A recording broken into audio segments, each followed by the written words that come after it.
Hi, ഞാൻ doctor Vishnu, Adoor life line ഹോസ്പിറ്റലിലെ consultant neuro സർജനാണ്. എന്താണ് മൈഗ്രെയിൻ? മൈഗ്രെയിൻ അത്ര കോമൺ ആണോ? എല്ലാ തലവേദനയും മൈഗ്രെയിൻ ആണോ? അപ്പോൾ മൈഗ്രെയിനെ പറ്റി കുറച്ച് സിമ്പിൾ കാര്യങ്ങൾ നിങ്ങൾക്ക് പറഞ്ഞു തരാൻ വേണ്ടിയിട്ടാണ് ഇന്ന് ഈ വീഡിയോ ചെയ്യുന്നത്.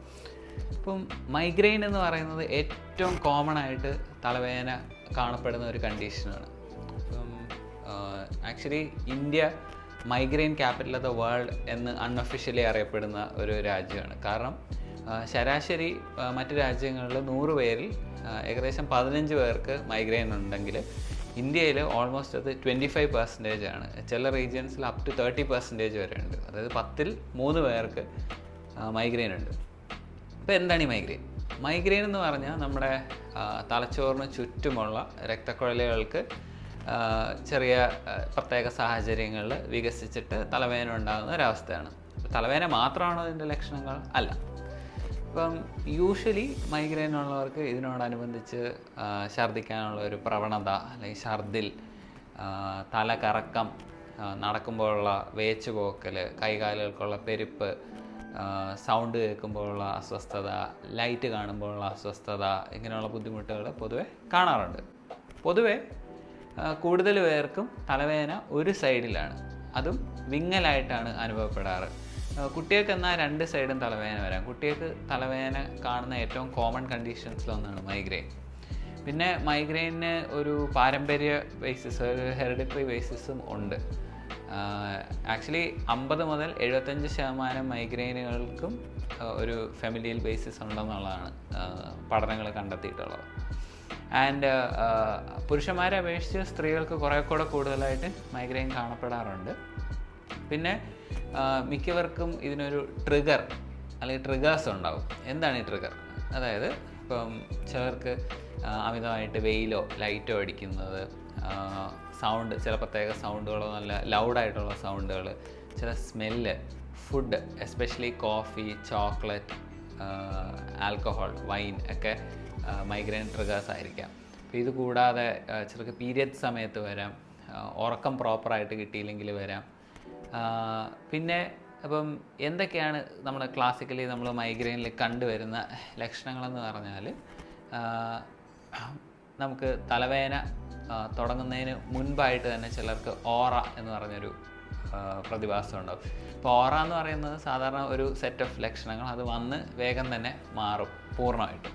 അതിന് ശേഷം തലവേദന തുടങ്ങുന്നു.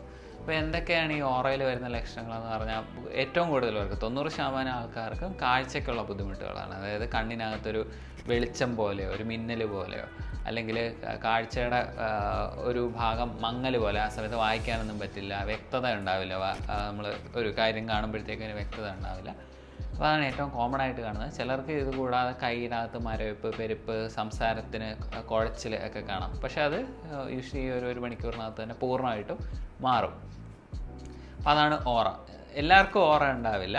നമ്മൾ സാധാരണ ഓറ കാണുന്നത് ക്ലാസിക്കൽ മൈഗ്രെയിൻ എന്ന് പറഞ്ഞാൽ, അല്ലെങ്കിൽ ക്ലാസിക് മൈഗ്രെയിനാണ് ഓറ കാണുന്നത്.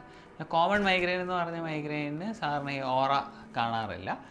അതിന് പകരം ഒരു സൈഡിലുള്ള തലവേദന, അത് വിങ്ങലായിട്ട് അനുഭവപ്പെടുന്നു. അതിനോടനുബന്ധിച്ചുണ്ടാകുന്ന ഈ നോസിയ, അതായത് ഛർദ്ദിക്കാനുള്ള ടെൻഡൻസി, ഛർദിൽ, സൗണ്ട് കേൾക്കുമ്പോഴുള്ള ബുദ്ധിമുട്ട്, വെളിച്ചം കാണുമ്പോഴുള്ള ബുദ്ധിമുട്ട്, ഇതൊക്കെയാണ് ഏറ്റവും കോമൺ ആയിട്ട് ഉള്ള ലക്ഷണങ്ങൾ.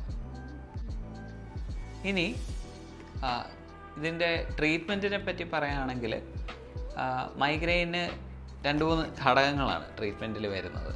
ഒന്ന്, നമുക്ക് മരുന്ന് അല്ലാതെയുള്ള കാര്യങ്ങൾ, അതായത് ഈ ട്രിഗേഴ്സ് എന്ന് പറഞ്ഞല്ലോ, മിക്കവർക്കും ഈ ട്രിഗേഴ്സ് എന്തെങ്കിലും ഉണ്ടാവും. അപ്പോൾ ആ ട്രിഗറുകൾ ഒഴിവാക്കുക. അതായത് ഈ അമിതമായിട്ടുള്ള വെയിൽ, ഇപ്പോൾ നമ്മൾ പുറത്തൊക്കെ സഞ്ചരിക്കുന്ന സമയത്ത്, വെയിലത്തൊക്കെ സഞ്ചരിക്കുമ്പോൾ സൺഗ്ലാസ് ഉപയോഗിക്കുക, അല്ലെങ്കിൽ കൃത്യസമയത്തിന് ഭക്ഷണം കഴിക്കുക, വെള്ളം കുടിക്കുക, കൃത്യമായിട്ടുള്ള സ്ലീപ്പ്, അങ്ങനെയുള്ള കാര്യങ്ങൾ. പിന്നെ മെഗ്നീഷ്യം സപ്ലിമെൻറ്റേഷൻ, മെഗ്നീഷ്യം എടുക്കുന്നത് മൈഗ്രെയിൻ്റെ ഫ്രീക്വൻസി കുറയുന്നതായിട്ട് കണ്ടെത്തിയിട്ടുണ്ട്. പിന്നെ വരാതിരിക്കാനുള്ള മെഷേഴ്സ്, അത് പ്രിവെൻറ്റീവ് അല്ലെങ്കിൽ പ്രൊഫൈലാക്സിസ്, മൈഗ്രെയിൻ പ്രൊഫൈലാക്സിസ് എന്ന് പറയും.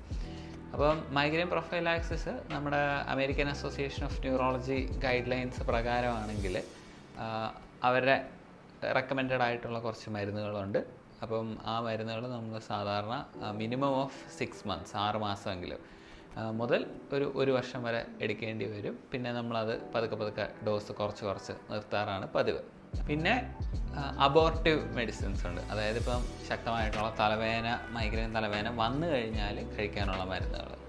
അത് മറ്റൊരു കാറ്റഗറി ഓഫ് മരുന്നുകളാണ്. അതിൽ തന്നെ ഇപ്പം ചെറിയ തലവേദനയാണെങ്കിൽ, കുറച്ചുകൂടെ വലിയ തലവേദനയാണെങ്കിൽ, അസഹനീയമായിട്ടുള്ള തലവേദനയാണെങ്കിൽ, അപ്പോൾ അതിനേതായിട്ടുള്ള ഓരോരോ മരുന്നുകളുണ്ട്. അപ്പം അങ്ങനെയാണ് ഈ ട്രീറ്റ്മെൻറ്റിൻ്റെ കാര്യം വരിക. ആർക്കൊക്കെയാണ് ഈ മൈഗ്രെയിൻ പ്രൊഫൈലാക്സിസ് വേണ്ടി വരിക? അതായത് എന്തൊക്കെ സാഹചര്യങ്ങളാണ് നമ്മൾ ഈ പ്രൊഫൈലാക്സിസ് വേണ്ടി വരിക എന്ന് പറഞ്ഞാൽ, പേഷ്യൻറ്റിന് ഒരു മാസത്തിൽ 8 ദിവസത്തിൽ കൂടുതൽ തലവേദന വരുന്നു, അല്ലെങ്കിൽ 4 മൈഗ്രെയിൻ അറ്റാക്കുകൾ. കാരണം മൈഗ്രെയിൻ അറ്റാക്കുകൾ ചിലപ്പോൾ മണിക്കൂറുകൾ മുതൽ 3-4 ദിവസം വരെ നിൽക്കാം. അപ്പം അങ്ങനെയാണെങ്കിൽ 4 കൂടുതൽ മൈഗ്രെയിൻ അറ്റാക്കുകൾ വരുന്നു ഒരു മാസത്തിൽ. പിന്നെ ഈ തലവേദന കാരണം അവരെ ക്വാളിറ്റി ഓഫ് ലൈഫ്, അല്ലെങ്കിൽ ആൾ ഡിസേബിൾഡ് ആകുന്നു, ആളെ ജോലി ചെയ്യാൻ പറ്റുന്നില്ല, സ്വന്തം കാര്യങ്ങൾ ചെയ്യാൻ പറ്റുന്നില്ല, അങ്ങനെയുള്ള സാഹചര്യം. പിന്നെ മൈഗ്രെയിൻ്റെ തന്നെ പല വകഭേദങ്ങളുണ്ട്. ഇപ്പോൾ ബെസിലാർ മൈഗ്രെയിൻ എന്നൊക്കെ പറയും, അല്ലെങ്കിൽ ഹെമിപ്ലേജിക് മൈഗ്രെയിൻ. അപ്പം അങ്ങനെയൊക്കെയുള്ള മറ്റ് വകഭേദങ്ങളിൽ ഈ പ്രൊഫൈലാക്സിസ് ആദ്യം തന്നെ തുടങ്ങേണ്ടതുണ്ട്.